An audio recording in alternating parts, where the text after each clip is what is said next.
श्री गणेशाय नमः। श्री हरि, श्री हनुमान अंक, श्री हनुमान चरित्र अध्याय का शेष अंश। अशोक वाटिका विध्वंस।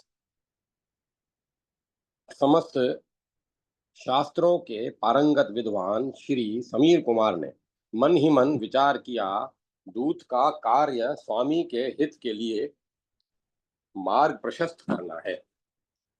राक्षस राज रावण का यह दुर्ग अभेद है। इसके प्रत्येक द्वार पर इतने अद्भुत और शक्तिशाली यंत्र लगे हैं जिनके रहते किसी भी वीर वाहिनी का इसमें प्रवेश संभव नहीं।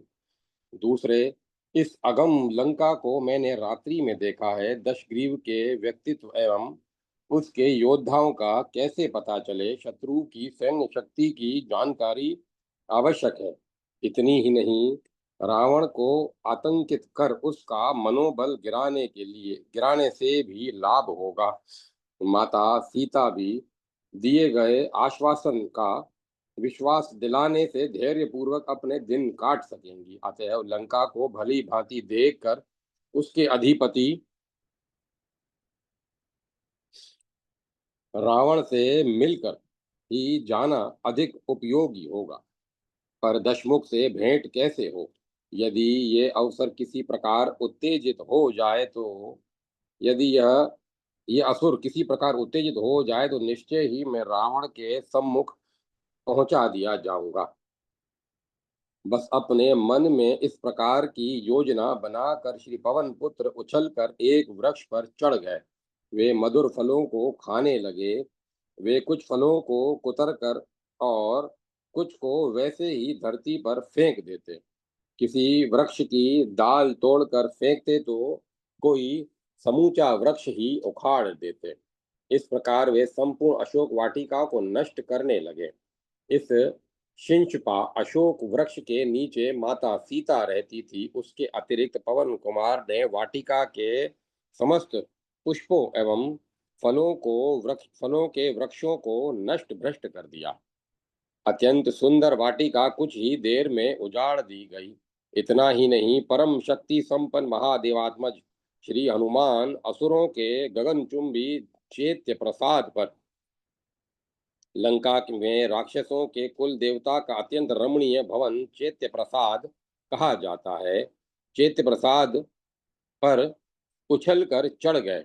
वे परम तेजस्वी शिवावतार कपीश्वर विशाल शरीर धारण करके लंका को प्रतिध्वनित करते हुए उस प्रसाद को तोड़ फोड़ कर नष्ट करने लगे। विशालकाय हनुमान जी की गर्जना सुन तमोगुणी राक्षस भयभीत होकर जग पड़े। वे नाना प्रकार के प्रास, खड़क, फरसे और तथा अनेक प्रकार के अस्त्र शस्त्र लेकर चैत्य प्रसाद की ओर दौड़े। अत्यंत मनोहर अशोक वाटिका की दुर्दशा देखकर वे चकित हो गए। असुरों के कुपित होकर नख दृष्टायुध पवन पुत्र पर आक्रमण कर दिया, किंतु अनंत शक्ति संपन्न श्री हनुमान के सम्मुख वे क्षण भर भी टिक न सके। प्रसाद के कुंगरों एवं वृक्षों के आघात से वहीं मर मिटे। कुछ विकट मुख वाली भयानक राक्षसियों ने श्री जनक नंदिनी के पास जाकर उनसे पूछा, यह वानराकार विकट वीर कौन है? माता सीता ने उत्तर दिया, राक्षसों की माया तो तुम ही जानती हो, मैं दुखिनी क्या बताऊं। मृत्यु से बचे दो चार असुर प्रहरी और राक्षसियां रावण के समीप पहुंची। उन्होंने कहा, प्रभु, एक वानराकार प्राणी पता नहीं कहां से आकर अशोक वाटिका में प्रविष्ट हो गया है। उसने पहले तो सीता जी से बात की और फिर हमारे देखते ही देखते संपूर्ण अशोक वाटिका को ध्वस्त कर दिया। वाटिका का एक वृक्ष भी सुरक्षित नहीं रह पाया है। इतना ही नहीं, उस दुस्साहसी ने हमारे मणि निर्मित चैत्य प्रसाद को भी तोड़ डाला और हमारे समस्त रक्षकों को मारकर भी वहां सर्वथा निर्भय और निश्चित बैठा हुआ है। प्रहरी सैनिकों में हम दो तीन ही किसी प्रकार अपने प्राण बचाकर यहाँ आ सके हैं। रावण अत्यंत क्रुद्ध हुआ। उसने अभी अभी दुख स्वप्न देखा था। स्वप्न में भी एक विकट वानर उसे बुरी तरह तंग कर रहा था। उसने तुरंत सशस्त्र सैनिकों की एक विशाल वाहिनी भेजी। उस समय सर्वशैलाभ कपि श्रेष्ठ लोहे के विशाल खंभों को लेकर टूटे फूटे मंदिर के सामने बैठे असुरों की प्रतीक्षा कर रहे थे। उन महातेजस्वी श्री पवन पुत्र का मुख अरुण वर्ण और आकृति अत्यंत भयानक थी। असुरों की विशाल वाहिनी आती देख उग्र वेग हनुमान जी ने भयानक गर्जना की। मल विद्या के परमाराध्य श्री आंजनेय की विकट मूर्ति देखकर एवं उनकी भयानक गर्जना सुनकर राक्षस वीरों का हृदय कांप उठा।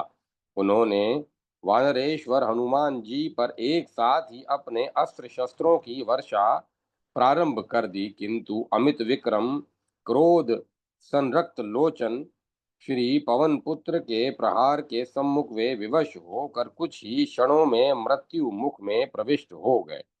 असुरों की विशाल वाहिनी के विनाश की सूचना रावण के पास पहुंची। वह इस संवाद से अत्यंत चकित हुआ।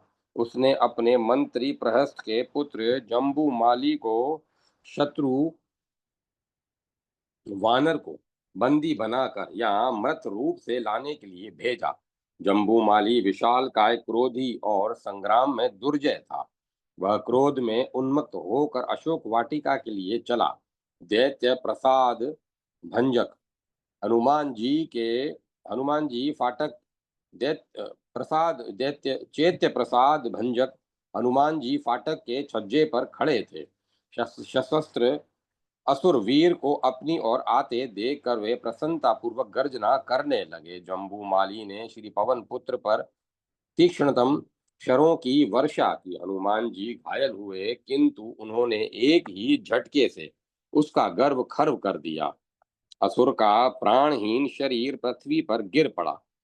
प्रहस्त पुत्र जाम्बूमाली और अपने किंकरों की मृत्यु की सूचना पाकर राक्षसाधिप रावण आश्चर्य में डूब गया। उसने अपने मंत्री के अमित तेजस्वी अत्यंत बलवान धनुर्धर अस्त्र वेक्ताओं में श्रेष्ठ तथा परस्पर होड़ लगाकर शत्रु पर विजय प्राप्त करने की इच्छा वाले 7 पुत्रों को भेजा। वे सातों अद्भुत वीर अपनी सशस्त्र वाहिनी के साथ एकाकी रुद्रांश को मारने चले। वे पराक्रमी मंत्री कुमार तपाए हुए स्वर्ण से चित्रित अपने धनुषों की टंकार करते हुए बड़े हर्ष और उत्साह से आगे बढ़े। उधर सूर्य के समान तेजस्वी श्री पवन कुमार प्रचंड लोह स्तंभ लिए असुर सेना की प्रतीक्षा में बैठे थे। असुरों ने उन पर एक साथ भयानक वाण वर्षा की। समर प्रिय परम पराक्रमी हनुमान जी ने उनकी तीक्ष्णतम शरों से अपनी रक्षा करते और घोर गर्जना द्वारा उन्हें भयभीत करते हुए उन पर आक्रमण किया। कुछ ही देर में सशस्त्रों सैनिकों के सातों मंत्री कुमार धराशायी हो गए। बची कुची सेना भयाक्रांत होकर भाग गई। पुनः रावण के पास सूचना पहुंची। इस संवाद से वह भयभीत हो उठा, किंतु उसने मन को संयमित कर अपने कर्तव्य का निश्चय किया। उसने अपने महान वीर, नीति निपुण एवं धैर्यवान निरुपाक्ष युपाक्ष, धुरधर, प्रघस और भास्कर्ण नामक 5 सेनापतियों को श्री हनुमान जी को पकड़ लाने की आज्ञा दी। दशग्रीव के पांचों सेनापति अपनी विशाल सेना के साथ अशोक वाटिका पहुंचकर अग्र नेत्र हनुमान जी पर एक साथ ही टूट पड़े। उस समय हराशंज हनुमान जी का आकार भयानक पर्वत तुल्य हो गया। उनकी भीषणतम आकृति एवं आकाश को विदीर्ण करने वाले गर्जन से असुर निष्प्राण से हो गए। उनके अस्त्र शस्त्र परम शक्ति संपन्न श्री आंजना नंदन को खिलौने तुल्य प्रतीत हुए। उन्होंने कुछ ही क्षणों में समूची सेना के साथ पांचों सेनापतियों को रौंद डाला। उनकी लाशों से वहां की धरती पट गई। वानराधीश श्री पवन नंदन लोह स्तंभ लिए मुख्य फाटक पर खड़े होकर अन्य राक्षस वीरों के आने की प्रतीक्षा करने लगे। उस समय क्रोध संरक्त लोचन कपिस्तंभ असुरों का संहार करने के लिए उदत भयानकतम काल तुल्य प्रतीत हो रहे थे। राक्षस राज दशानन ने अपने पांचों सेनापतियों के सैनिकों और एवं वानरों सहित मारे जाने का दुख संवाद सुनकर अपने वीर पुत्र अक्षय कुमार की ओर देखा। युद्ध के लिए उत्कंठित रहने वाला वीर वर अक्षय कुमार अत्यंत उत्साह पूर्वक उठ खड़ा हुआ। वह महापराक्रमी राक्षस शिरोमणि स्वर्ण मंडित रथ पर आरूढ़ होकर कपीश्वर की ओर चला। उसके रथ में धनुष बाण तरकस तलवार शक्ति तोमर आदि समस्त अस्त्र शस्त्र यथाक्रम से रखे हुए थे। अक्षय कुमार ने समरशूर हनुमान जी पर प्रचंड वेग से आक्रमण किया, किंतु भूधराकार श्री महादेवांशज आकाश से सीधे उसके रथ पर कूद पड़े। उसके रथ अश्व और सारथी सभी समाप्त हो गए। वीरवर अक्षय कुमार रथ से कूदकर श्री पवन पुत्र पर अस्त्र प्रहार करना ही चाहता था कि वे पुनः आकाश में उड़ गए। उनके पीछे राक्षस अक्षय कुमार भी दौड़ा। हनुमान जी ने अत्यंत फुर्ती से उसके दोनों पैर दृढ़ता पूर्वक पकड़ लिए और उसे आकाश में ही हजारों बार वेग पूर्वक घुमाकर जोर से पृथ्वी पर पटक दिया। उच्चाकाश से नीचे गिरने पर असुर राज के प्राण प्रिय पुत्र के किसी भी अंग का पता नहीं चला। केवल यत्र तत्र खून की क्षीण धारा बहती दिख पड़ी। हनुमान जी के द्वारा अक्षय कुमार के मारे जाने पर नक्षत्र मंडल में विचरने वाले महर्षियों यक्षों नागों भूतों तथा इंद्र सहित देवताओं ने वहां एकत्र होकर विस्मय के साथ परम तेजस्वी साक्षात काल तुल्य श्री रुद्रांशज का दर्शन किया। श्री पवन पुत्र पुनः युद्ध की प्रतीक्षा करते हुए वाटिका में उसी द्वार पर जा डटे। अक्षय कुमार की मृत्यु का अत्यंत दुखद समाचार रावण के पास पहुंचा। उसने बड़ी कठिनाई से अपना मन स्थिर किया। प्रज्वलित रोषानल में दग्ध होता हुआ महाकाय रावण स्वयं हनुमान जी को पकड़ने चला, किंतु इंद्रजीत ने उसे रोक कर कहा, महाभाग, मेरे रहते आप क्यों दुखी होते हैं? मैं अभी उस वानर की चंचलता शांत करता हूँ। इंद्रजीत को वानर राज हनुमान जी के साथ युद्धार्थ जाने के लिए उद्यत देखकर रावण ने उसे सावधान करते हुए कहा, बेटा, उस वानर की गति अथवा शक्ति का कोई माप तोल या सीमा नहीं है। वह अग्नि तुल्य तेजस्वी वानर किसी साधन विशेष से मारा नहीं जा सकता। अतएव तुम प्रतिपक्षी के में अपने समान ही पराक्रम समझकर अपने धनुष के दिव्य प्रभाव को याद रखते हुए आगे बढ़ो और ऐसा पराक्रम कर दिखाओ जो अव्यर्थ सिद्ध हो। अपने पिता के ये वचन सुनकर वीरवर मेघनाद ने युद्ध के लिए निश्चित विचार करके दशग्रीव की परिक्रमा की और वह अपने अद्भुत रथ की ओर चला। महापराक्रमी इंद्रजीत अपने तेजस्वी रथ पर बैठकर अनेक राक्षसों के साथ पवन पुत्र के समीप पहुंचा। उसके भयंकर सिंहनाद सुन सर्वसमर्थ श्री हनुमान जी लोह स्तंभ लिए आकाश में उड़ गए। धनुर्धर मेघनाद ने अपने तीक्ष्ण शरों से हनुमान जी को भेद दिया।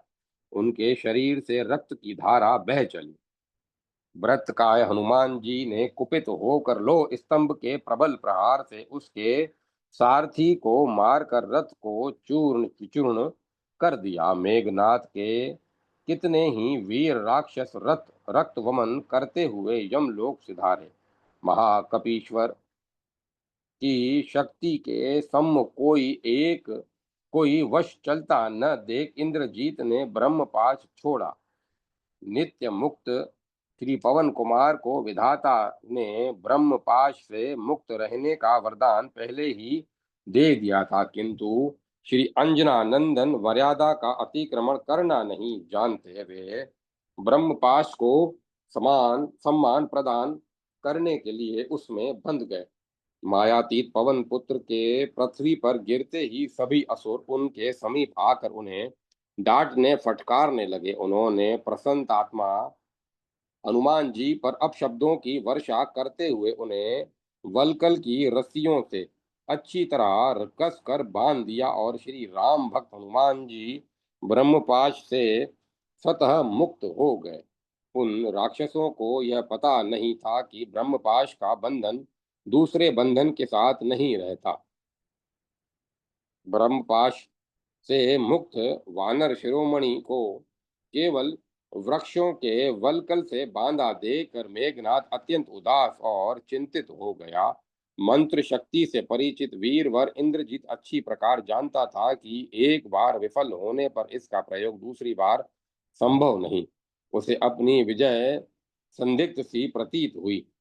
अनंत मंगलालय ज्ञान मूर्ति श्री पवन नंदन यद्यपि ब्रह्मपाश से मुक्त हो चुके थे, किंतु उन्होंने ऐसा बर्ताव किया जैसे वे इस बात को जानते ही न हो। वे डरे हुए से प्रतीत हो रहे थे। राक्षस श्री पवन पुत्र को रावण के समीप ले चले।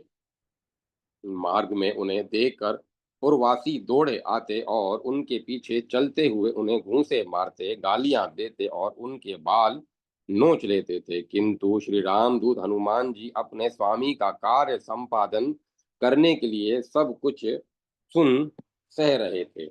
वे लंका के मार्गों एवं सैन्य संचालन की दृष्टि से महत्वपूर्ण स्थलों को ध्यानपूर्वक देखते जा रहे थे। इस प्रकार मेघनाथ उन्हें रावण के पास ले गया। रावण की सभा। पिता के सम्मुख पहुंचकर मेघनाथ ने कहा, यह असाधारण वानर ने हमारे अनेक वीर राक्षसों के प्राण ले लिए हैं। मैं इसे ब्रह्मा के वर प्रभाव से बांध कर ले आया हूं। अब आप मंत्रियों से परामर्श कर जैसा उचित समझें करें। नीति निपुण हनुमान जी राक्षस राज रावण की अद्भुत सभा को ध्यानपूर्वक देखा। तपते हुए स्वर्ण के समान तेज और बल से संपन्न राक्षस राज दशानन नाना प्रकार के रत्नों से विचित्र स्फटिक मणि के बने हुए विशाल एवं सुंदर सिंहासन पर बैठा था। उसके मस्तक सोने के बने हुए बहुमूल्य एवं दीप्तिमान मुकुटों से उद्भासित हो रहे थे। मंत्र तंत्र मंत्र तत्व को जानने वाले धुरधर प्रहस्त महापार्श्व तथा निकुंभ, ये चार राक्षस जातीय मंत्री उसके पास बैठे थे।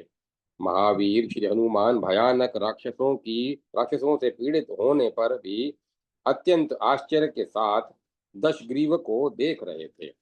दीप्तिशाली राक्षस राज के तेज से प्रभावित होकर धर्म मूर्ति श्री पवन पुत्र ने मन ही मन कहा, इस अद्भुत रूप अनुपम शक्ति और आश्चर्यजनक तेज से संपन्न रावण में यदि प्रबल अधर्म न होता तो यह दशानन इंद्र सहित संपूर्ण देवलोक का संरक्षक हो सकता था।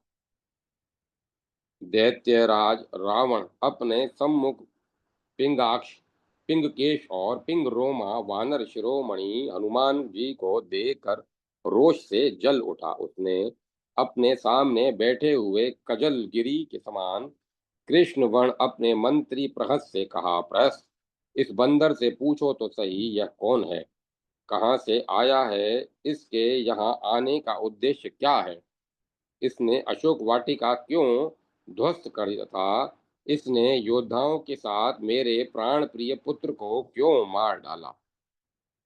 प्रहस्त ने हनुमान जी से कहा, वानर तुम घबराओ मत, धैर्य रखो, तुम्हें डरने की आवश्यकता नहीं। तुम कौन हो, कहाँ से आए हो? तुम्हें यहाँ किसने भेजा है? यदि तुम सच-सच बतला दो तो तुम्हारी कोई क्षति नहीं होगी। मैं तुम्हें छुड़ा दूँगा। श्री राम भक्त हनुमान जी त्रिलोक के विजयी रावण की सभा में भी सर्वथा निशंक और निर्भय थे। उन्होंने मन ही मन परम प्रभु श्री राम का स्मरण कर कहना प्रारंभ किया।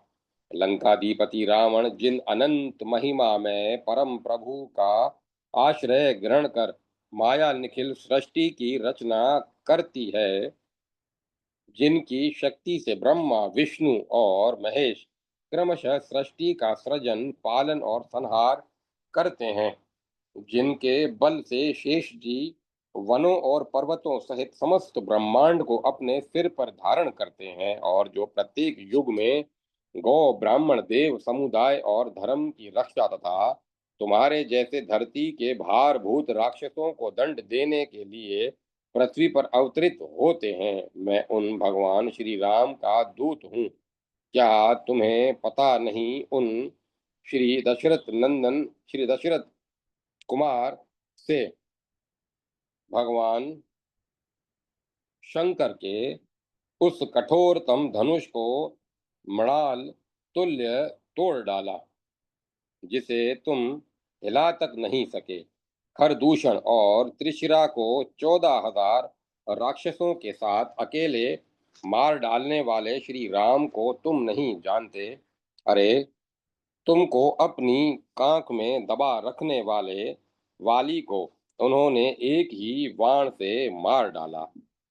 तुम उन्हें न जानने का स्वांग भले ही रच लो, पर वे तुम्हें कैसे भूल सकते हैं, जिनकी सती पत्नी को तुम चोर की तरह चुरा कर ले आए हो।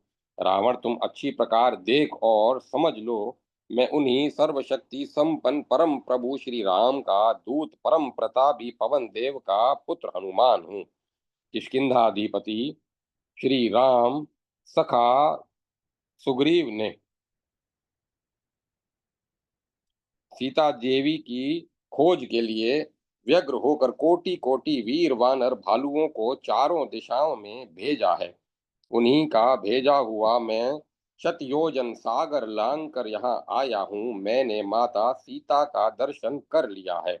तुम भगवती सीता को लंका का विनाश करने वाली काल रात्रि ही समझो। सीता का शरीर धारण करके तुम्हारे पास काल की फांसी आ पहुंची है।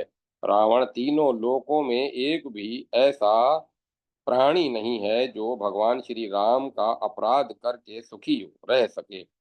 महायशस्वी श्री रामचंद्र जी प्रचुर चराचर प्राणियों सहित संपूर्ण लोकों का संहार करके फिर उनका नए सिरे से निर्माण करने की शक्ति रखते हैं। चतुर्मुख ब्रह्मा, त्रिनेत्र त्रिपुरारी, सहस्राक्ष इंद्र, देवता, दैत्य, गंधर्व, विद्याधर, नाग तथा यक्ष, ये सब मिलकर भी समरणांगण में श्री रघुनाथ जी के सम्मुख नहीं टिक सकते। मैं तो प्रभु के आदेश अनुसार माता सीता का दर्शन करने गया था। मुझे जोर से भूख लगी थी, इस कारण फल खाने लगा।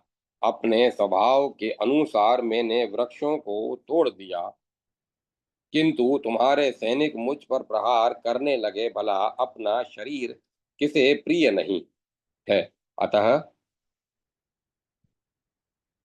जिन्होंने मुझे मारा, मैंने भी उन्हें मार डाला। इसमें मेरा क्या दोष है? अपराध तो तुम्हारे पुत्र ने किया है। तुम प्रत्यक्ष देख रहे हो, मैं यहाँ अन्याय पूर्वक बांध कर लाया गया हूँ। कपीश्वर हनुमान जी चतुरतापूर्ण निर्भीक वाणी सुनकर देवगण प्रसन्न हो उठे और राक्षसगण भयाक्रांत हो कांपने लगे।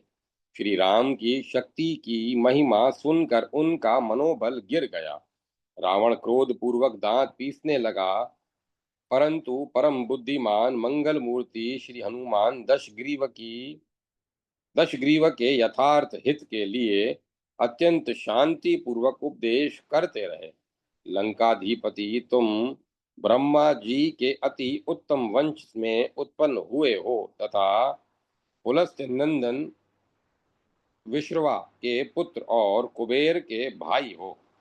अतः देखो, तुम तो देहात्म बुद्धि से भी राक्षस नहीं हो, तुम आत्मबुद्धि से राक्षस नहीं हो, इसमें तो कहना ही क्या है।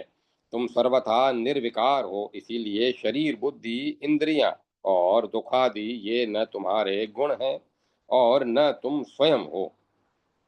इन सब का कारण अज्ञान है और स्वप्न दृश्य के समान ये सब असत है। यह बिल्कुल सत्य है कि तुम्हारे आत्म स्वरूप में कोई विकार नहीं है, क्योंकि अद्वितीय होने से उसमें कोई विकार का कारण ही नहीं है। जिस प्रकार आकाश सर्वत्र होने पर भी किसी पदार्थ के गुण दोष से लिप्त नहीं होता, उसी प्रकार तुम देह में रहते हुए भी सूक्ष्म रूप होने से उसके सुख दुखादि विकारों से लिप्त नहीं होते। आत्मा देह, इंद्रिय, प्राण और शरीर से मिला हुआ है। ऐसी बुद्धि ही सारे बंधनों का कारण है और चिन्ह मात्र अजन्मा, अविनाशी तथा आनंद स्वरूप ही हूँ। मैं चिन्ह मात्र अजन्मा, अविनाशी तथा आनंद स्वरूप ही हूँ। इस बुद्धि से जीव मुक्त हो जाता है। पृथ्वी का विकार होने से देह भी अनात्मा है और प्राण वायु रूप ही है, अतः यह भी आत्मा नहीं है। अहंकार का कार्य मन अथवा प्रकृति के विकार से उत्पन्न हुई बुद्धि भी आत्मा नहीं है। आत्मा तो चिदानंद स्वरूप, अविकारी तथा देहादि के संघात से पृथक और उसका स्वामी है। यह निर्मल और सर्वदा उपाधि रहित है। उसका इस प्रकार ज्ञान होते ही मनुष्य संसार से मुक्त हो जाता है। अतः हे महामते, मैं तुम्हें अत्यांतिक मोक्ष का साधन बतलाता हूँ, सावधान होकर सुनो। भगवान विष्णु की भक्ति बुद्धि को अत्यंत शुद्ध करने वाली है। उसी से अत्यंत निर्मल आत्मज्ञान होता है। आत्मज्ञान से शुद्ध आत्म तत्व का अनुभव होता है और उससे दृढ़ बोध हो जाने पर मनुष्य परम पद प्राप्त करता है। इसीलिए तुम प्रकृति से परे पुराण पुरुष, सर्वव्यापक आदि नारायण लक्ष्मीपति हरि भगवान का भजन करो।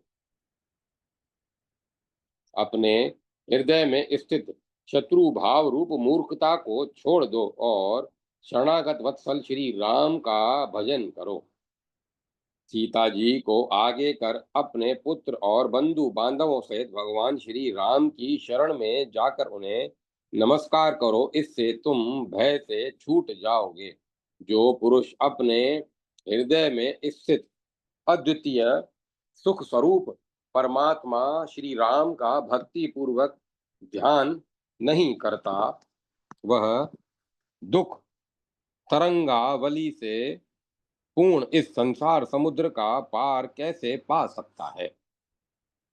यदि तुम भगवान श्री राम का भजन नहीं करोगे तो अज्ञान रूपी अग्नि से जलते हुए अपने आप को शत्रु के समान सुरक्षित नहीं रख सकोगे और इसे अपने किए हुए पापों से उत्तराउत्तर नीचे की ओर ही ले जाओगे। फिर तुम्हारे मोक्ष की कोई संभावना न रहेगी। असुरराज, मैं तुमसे पुनः पुनः विनती प्रार्थना करता हूँ कि तुम माता सीता को अत्यंत आदर पूर्वक आगे करके भगवान के समीप चलो और उनके चरणों में गिरकर अपने अपराधों के लिए क्षमा मांग लो। विश्वास करो, मैं दयाधाम श्री राम वे दयाधाम श्री राम तुम्हें निश्चय ही क्षमा कर देंगे। फिर तुम लंका में निष्कटक राज्य का उपभोग करो। तुम्हारा लौकिक एवं पारलौकिक जीवन सुधर जाएगा, सफल हो जाएगा, तुम धन्य हो जाओगे। भक्तवर श्री अंजनानंदन दशग्रीव के परम कल्याण के लिए उसे अमृतोपम उपदेश दे रहे थे, किंतु भावी वश दुर्बुद्धि राक्षस राज को वह बहुत अप्रिय लगा। उसके नेत्र लाल हो गए। अत्यंत कुपित होकर उसने कहा, वानराधम, दुष्ट बुद्धे, मेरे सामने तू अनर्गल प्रलाप करने का दुस्साहस कैसे कर रहा है? वनवासी राम और सुग्रीव की क्या शक्ति है? पहले तो मैं यही यहीं तेरा वध करता हूँ और फिर सीता को मारकर तेरे राम, लक्ष्मण और सुग्रीव को भी उसकी सेना के सहित मृत्यु मुख में झोंक दूंगा। दशानंद की मिथ्या दुर्पत्तियों को विशुद्ध आत्मा श्री मर्कटाधीश के लिए सह लेना संभव नहीं था। दांत किटकिटाते हुए उन्होंने कहा, अधम राक्षस राज, तेरे सिर पर मृत्यु नाच रही है, इसी कारण तू प्रलाप कर रहा है। मैं भगवान श्री राम का सेवक हूँ। मेरी शक्ति और पराक्रम की तू कल्पना भी नहीं कर सकता। तेरे जैसे कोटि कोटि पापात्मा मेरी समानता करने में असमर्थ हैं। दुरात्मा रावण प्रज्वलित क्रोधाग्नि से जल उठा। उस क्रोधोन्मत्त असुर ने चिल्लाते हुए अपने असुरों को आज्ञा दी, राक्षसों, तुम इस दुष्ट वानर का वध कर डालो। अनेक वीर राक्षस कपीश्वर की ओर झपटे ही थे कि वार्तालाप कुशल विभीषण ने अपने ज्येष्ठ भ्राता रावण को शांति पूर्वक समझाते हुए कहा, वीरवर, लंकेश्वर, धर्म की व्याख्या करने, लोकाचार का पालन करने, अतः अथवा शास्त्रीय सिद्धांत को समझने में आपके समान दूसरा कोई नहीं है। आप क्रोध को त्याग कर विचार करें। सत्पुरुषों का कथन है कि दूत कहीं किसी समय भी वध करने योग्य नहीं होता, वह भला हो या बुरा। शत्रुओं ने उसे भेजा है, अतः यह उन्हीं के स्वार्थ की बात करता है। दूत सदा पराधीन होता है, अतः उसे कभी मृत्यु दंड नहीं दिया जाता। दूत के लिए अंग भंग आदि अन्य प्रकार के बहुत से दंड हैं। आप उनमें से ही किसी का उपयोग कर सकते हैं। अनुज विभीषण के देश काल के उपयुक्त हित कर वचन सुनकर नीतिज्ञ रावण ने कहा, विभीषण, तुम्हारा कहना ठीक है, किंतु वध के अतिरिक्त इसे दूसरा कोई दंड अवश्य देना चाहिए। वानरों को अपनी पूंछ बड़ी प्यारी होती है, वही उनका आभूषण है, अतः यथाशीघ्र इसकी पूंछ जला दी जाए। यह दुमकटा बंदर अपने वनवासी स्वामी के समीप जाकर उसे स्वयं काल के गाल में खींच लाएगा। दुष्ट दशानंद ने पुनः आज्ञा दी। असुरगण तिरस्कार करते हुए इसको लंका की सड़कों, चौराहों और गलियों में घुमाओ और अंत में उसकी पूंछ में आग लगा दो। लंका दहन। सतव गुणशाली परम पराक्रमी कपि कुंजर श्री अंजना नंदन वर्धन ने प्रभु के कार्य की सिद्धि के लिए अपने दिव्य आकार को छिपा रखा था। लंकाधिपति रावण का आदेश पाते ही मूढ़ राक्षस घृत और तेल में डुबो डुबो कर चिथड़े और वस्त्र उनके पूंछ पर लपेटने लगे।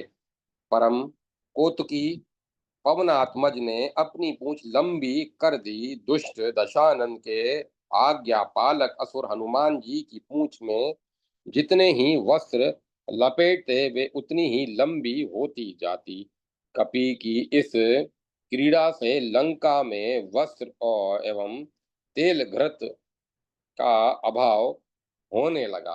पर असुर कब मानने वाले थे? उक्त राक्षसपुरी में जहां से जितना वस्त्र, तेल और घृत प्राप्त हुआ, सब एकत्र हो कर लिया गया। वस्त्र को पूंछ में अच्छी प्रकार लपेटकर उसे दृढ़ रज्जू से बांध लिया गया और फिर असुरों ने उसे अच्छी प्रकार भिगा देने से बचे खुचे तेल और घी को भी उस पर उड़ेल दिया। दृढ़ रज्जू में जकड़े हुए कपि कुंजर श्री केसरी किशोर को राक्षस पकड़कर प्रसन्नतापूर्वक ले चले। वे शंख और बेरी बजा बजा कर अपने अपराधों की घोषणा करते हुए उन्हें गाली गाली गली गली घुमाने लगे। राक्षस और उनके बच्चे शत्रुदमन श्री हनुमान जी के पीछे पीछे ताली बजाते हुए उन्हें गाली बकते, घूंसा मारते, उनके बाल नोचते तथा उन पर कंकड़ पत्थर फेंकते हुए चल रहे थे, किंतु परम बुद्धिमान हनुमान जी अपने प्रभु के कार्य की सिद्धि के लिए मन में तनिक भी दुख न मानकर सब कुछ विधि पर सब कुछ प्रसन्नता पूर्वक सह रहे थे। उन्होंने रात्रि में दुर्ग रचना की विधि पर दृष्टि रखते हुए उन्होंने रात्रि में रखते हुए उस नगरी को अच्छी प्रकार नहीं देखा था और अब वे रावण प्रदत्त इस दंड से राक्षसों की विशाल पुरी में विचरते हुए उसे भली भांति देखने लगे। इस प्रकार उन्होंने उनके अद्भुत विमान, चबूतर, सुंदर चबूतरे, घनीभूत गृह पंक्तियों से घिरी हुई सड़कें, चौराहे, छोटी बड़ी गलियां, घरों के मध्य भाग, गढ़ द्वार एवं प्रख्यात राक्षसों के आवास आदि सब महत्वपूर्ण स्थान ध्यान पूर्वक देख लिए। राक्षसों ने हनुमान जी को बांधकर लंका में सर्वत्र घुमाया और जी भरकर उनका तिरस्कार किया। पीछे प्रमुख चौराहे पर आकर सब श्री हनुमान जी को घेर कर खड़े हो गए। चारों ओर हर्षोल्लास की ध्वनि से ध्वनि होने लगी। उसी बीच रावण के कुछ एक प्रमुख वीर ने पूछा पूछ में आग लगा दी। अग्नि प्रज्वलित हुई और राक्षसियां सब हर्षातिरेक से ताली पीट पीट कर नाचने लगे। बल बुद्धि विधान हनुमान जी के उद्देश्य की पूर्ति हो गई। अब उन्होंने अपना आकार छोटा कर लिया। बस असुरों द्वारा बांधा हुआ बंधन ढीला पड़ गया। पवन पुत्र बंधन मुक्त हुए और फिर उन्होंने बृहदाकार रूप धारण कर लिया। उन्होंने वेग पूर्वक अपनी पूंछ घुमाई ही थी कि राक्षस सहमे, किंतु रुद्रांशज ने उन्हें अपनी पूंछ से ही मारना आरंभ किया। हनुमान जी की पूंछ का आघात वज्रपात के सदृढ़ हो रहा था। बालक, युवक और एवं वृद्ध, राक्षस, नर नारी भयभीत होकर भागने लगे, किंतु वे जहां कहीं भी भागते पूंछ वहीं उन्हें काल सर्प की भांति लपेट लेती।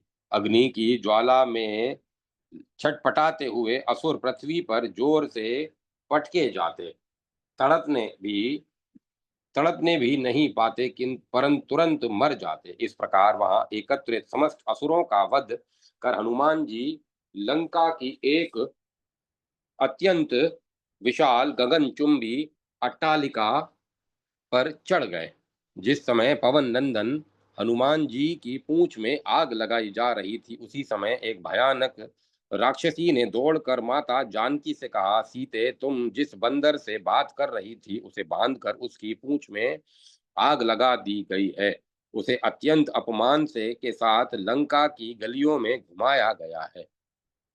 माता जानकी सहसा कांप उठी। उन्होंने दुष्ट दृष्टि उठाकर देखा, विशाल लंकापुरी में अग्नि की प्रचंड ज्वाला फैली हुई है। उन्होंने अत्यंत व्याकुल होकर अग्निदेव से प्रार्थना की, अग्निदेव, यदि मैं अपने प्राणनाथ पति देव की विशुद्ध सेविका हूँ और यदि मुझ में तपस्या तथा पातिव्रत्य का बल है तो तुम पवन पुत्र हनुमान के लिए शीतल हो जाओ।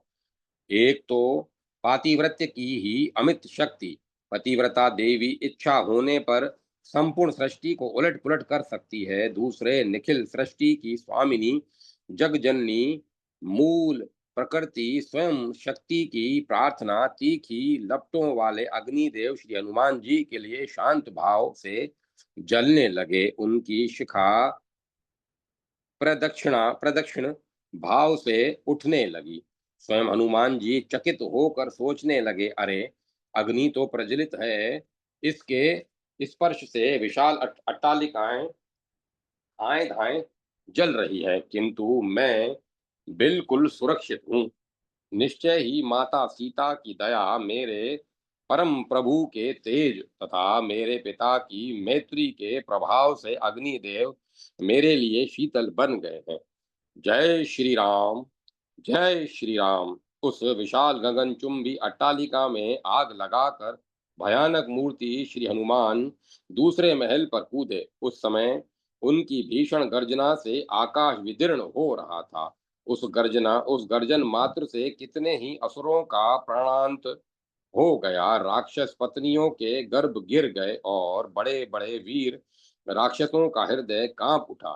जय श्री सीताराम, जय श्री सीताराम। रावण के महान दुर्ग का ध्वंस करते हुए मेनाक वंदित महान वेगशाली कपीश्वर उछल कर प्रहस्त के महल पर पहुंच गए और उसमें आग लगाकर महापार्श्व के घर में आग लगाते हुए श्री रामदूत ने क्रमशः वज्रदंष्ट शुक बुद्धिमान सारण इंद्र विजयी मेघनाथ जाम्बूमाली और सुमाली के महलों को फूंक दिया। इस उस समय अग्नि की भयानक लपटों से अरुण वर्ण श्री मारुतात्मज प्रत्यक्ष काल की मूर्ति प्रतीत हो रहे थे। अत्यंत भयभीत असुर उनकी ओर देखने का साहस भी नहीं कर पा रहे थे। अमित वेगशाली कपीश्वर में अद्भुत स्फूर्ति थी।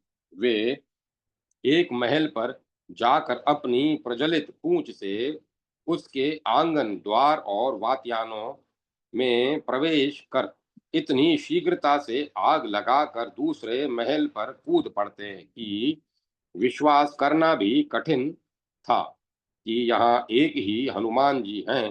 राक्षसों की सर्वत्र सभी महलों पर मर्कटाधीश हनुमान श्री हनुमान ही आग लगाते हुए दिख रहे थे। इस प्रकार श्री हनुमान ने अत्यंत शीघ्रता से रश्मि केतु सूर्य शत्रु हरस्वकर्ण दृष्ट राक्षस रोमश रणोन्मत्त ध्वजग्रीव भयानक विद्युत जीव हस्तिमुख कराल विशाल शोणिताक्ष मकराक्ष नरांतक कुंभ दुरात्मा निकुंभ यज्ञ शत्रु और ब्रह्म शत्रु आदि समस्त प्रमुख राक्षसों के भवन तथा अश्वशाला गजशाला अस्त्रागार सैन्य शिविर आदि में आग लगा दी। उसी समय अपने पुत्र के कार्य में सहायता करने के लिए पवनदेव तीव्र गति से बहने लगे। इस प्रकार आग और भी अत्यधिक अधिक प्रज्वलित हो गई। सोने चांदी तथा रत्नों के महल पिघल पिघल कर बहने लगे। लंका के स्त्री पुरुष और बालक वृद्ध सभी असुरों में त्राही त्राही मच गई। लाखों असुर इस अग्निदाह से ही काल के गाल में चले गए। किसी को कुछ सूझ नहीं रहा था। सबको अपने प्राणों के लाले पड़े थे। अन्न वस्त्र आभूषण गज अश्व खच्चर रथादि जहां के तहां अग्नि में जल रहे थे। अपने प्राण के सम्मुख उनकी चिंता कौन करता। अनाथ और असहाय की भांति रावण की लंका प्रचंड अग्नि में धाएं धाएं जल रही थी। पाश पशु स्त्री बच्चे चित्कार कर रहे थे, पर त्रिलोक विजयी असुर कुछ नहीं कर पा रहे थे। सर्वथा अवश और निरुपाक्ष थे वे निरुपाय थे वे। उधर जिन घरों में अग्नि कुछ शांत होती, मरुतनंदन उनमें पुनः अग्नि प्रज्वलित कर देते। वे लंका को उलट पुलट कर जला रहे थे। अपने दुर्लभ अलौकिक भवन को जलते देख दशग्रीव का हृदय कांप उठा, पर अपना मनोगत भाव छिपाते हुए उसने राक्षसों को आज्ञा दी, वीरों, इस अधम वानर को पकड़कर उसके टुकड़े टुकड़े कर दो। स्वामी का आदेश प्राप्त कर मेघनाथ आदि वीर शस्त्र धारण कर एकत्र हुए, किंतु वे किसे पकड़े। वे जिधर जिस अट्टालिका पर दृष्टि डालते, उन्हें उधर उसी अट्टालिका पर हनुमान जी की काल तुल्य भयानक मूर्ति दिख पड़ती। हनुमान जी ने अपनी वज्र तुल्य प्रज्वलित पूंछ लंबी की, बस कितने ही वीर उससे झुलस गए, कितने उस पूंछ के आघात से ही व्याकुल होकर गिर पड़े। प्रबल प्रभंजन और भयंकर ज्वाला असुर वीर कुछ नहीं कर सके। उन्होंने रावण के सम्मुख अपनी विवशता व्यक्त की। रावण के वश में लोकपाल और यम थे। उसने उन्हें भेजा। लंका दाहक श्री हनुमान जी ने यम को तो अपने मुंह में रख लिया, और लोकपाल उनकी पूंछ की साधारण चोट भी न सह सके। वे प्राण लेकर भागे। यम की अनुपस्थिति में सृष्टि का कार्य स्थगित हो गया। प्राणियों की मृत्यु कैसे हो, देवताओं सहित हंसारूढ़ चतुर्मुख ब्रह्मा ने आकाश से काल मूर्ति श्री हनुमान जी की वंदना की। मंगल मोद निधान हनुमान जी ने यम को छोड़ दिया। यम ने मन ही मन संकल्प किया कि अब मैं प्रभु भक्तों के समीप कभी नहीं जाऊंगा। अंत में रावण ने मेघों की वृष्टि के द्वारा अग्नि बुझा देने की आज्ञा दी। उमड़ते हुए सजल जलद लंका पर घिर आए। घनघोर वर्षा होने लगी, किंतु उस वर्षा का हनुमान जी द्वारा लगाई गई आग पर उल्टा ही प्रभाव पड़ा। जल की बूंदे तप्त तेल और घृत की तरह प्रज्वलित अग्नि को और भी सहायता करने लगी। जैसे जैसे वर्षा होती, आग उतनी ही तीव्र होती जाती थी। विचित्र दशा थी। बादल इधर तो अग्नि की लपटों से जले जाते हैं, और उधर उनके शरीर ग्लानि से गले जाते हैं। सब मेघ शुष्क हो सकुचाकर पुकारने लगे। हम लोगों ने बारहों सूर्य देखे, प्रलय की अग्नि देखी, और कई बार शेष जी के मुख की ज्वाला भी देखी, परंतु कभी जल को घृत के समान हुआ नहीं देखा। यह महान आश्चर्य श्री केसरी नंदन ने कर दिखलाया। मेघों के वचन सुनकर मंत्री गण सिर घुमाने लगे और रावण से बोले, यह सब ईश्वर की प्रतिकूलता का विकार फल है। सोने की लंका धाएं धाएं जल रही थी। वहां के समस्त प्राणी चित्कार कर रहे थे, पर उसकी पर उनकी रक्षा करने वाला कोई नहीं था। मंदोदरी आदि रानियां विलखती हुई चिल्ला रही थी, हमने पहले ही इस दस मुहे को मना किया था कि सती जानकी को उनके पति के यहाँ भेज दो। श्री राम से वैर मत करो, किंतु यह अहंकार के वश होकर हमारी एक नहीं सुनता था। अब उसका बल, उसकी सेना और उसका प्रताप कहाँ गया। कोने में चोरों की तरह वह मुंह छिपा कर बैठा है। अब हमारी रक्षा कैसे हो। इसी प्रकार बालक, वृद्ध, स्त्री, पुरुष जो जहाँ थे वहीं विलक रहे थे। उधर हाथी, घोड़े, रथ, पशु, पक्षी, वृक्ष और कितने ही राक्षसों सहित लंकापुरी दग्ध हो रही थी। वहां के निवासी दीन भाव से फूट फूट कर रो रहे थे। लंका क्यों फूंकते हुए परम पराक्रमी हनुमान जी मन ही मन अपने परम प्रभु श्री रामचंद्र जी का स्मरण कर रहे थे।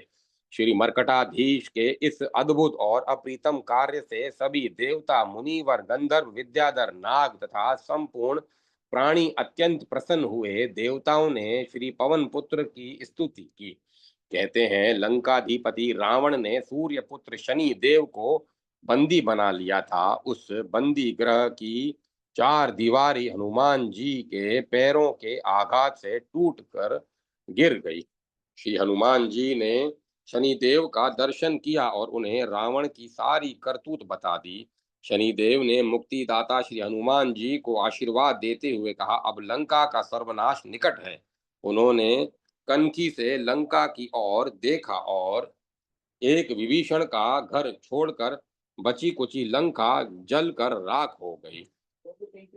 अतुलित बलशाली श्री पवन कुमार ने जब देखा कि सारी लंका जल रही है, वहां के सैन्य केंद्र, युद्धोपयोगी उपकरण तथा वाहन आदि नष्ट हो रहे हैं, वहां के लोग आतंकित, भयभीत एवं त्रस्त हो गए हैं, तब उन्हें माता सीता की चिंता हुई। विभीषण का घर तो मैंने बचा लिया, किंतु माता सीता पता नहीं कैसे हैं। यदि कहीं भूल से अग्नि की ज्वाला में श्री पवन देव कांप उठे। अत्यंत चिंतित हनुमान जी उछलकर समुद्र में कूद पड़े। हनुमान जी की आग बुझाकर वे पानी से हनुमान जी अपनी पूंछ की आग बुझाकर वे पानी से निकल ही रहे थे कि चरणों के मुख से निकली हुई शुभ वाणी सुनकर उनकी सारी चिंता दूर हो गई। महात्मा चारण चारणों के मुख से निकली। महात्मा चारण कह रहे थे, पवन पुत्र हनुमान जी ने सोने की लंका में आग लगाकर बड़े दुस्साहस का कार्य किया। घर में से भागे हुए राक्षसों, स्त्रियों, बालकों और वृद्धों का रुदन और चित्कार सारी लंका में छाया हुआ है। पर्वत की कंदराओं, अट्टारियों, परकोटों, सैन्य स्थलों, गुप्तचरों, गुप्तागारों और नगर के प्रमुख द्वारों सहित समूची लंका जलकर भस्म हो गई। किंतु अत्यंत आश्चर्य की बात है कि श्री राम वल्लभा सीता पर आंच नहीं आई। जय माता सरस्वती। जय माता सरस्वती। ओम नमो नारायण। ओम नमो भगवते वासुदेवाय। ओम तत्सत। ओम तत्सत। ओम तत्सत। कथा को विराम दिया जाता है।